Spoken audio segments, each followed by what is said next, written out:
आस चाष विषय जानिया केते प्रकार मु चाष करिछि।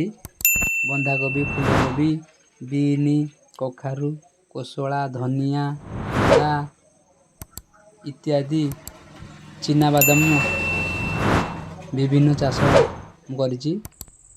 ये हमर चिना बादाम उपाड़िया हमर बादाम हो गली। बर्तमान देखो उपड़ा है बादाम केते सुंदर भाव बादाम होइछि। बढ़िया बादाम हमर होइछि।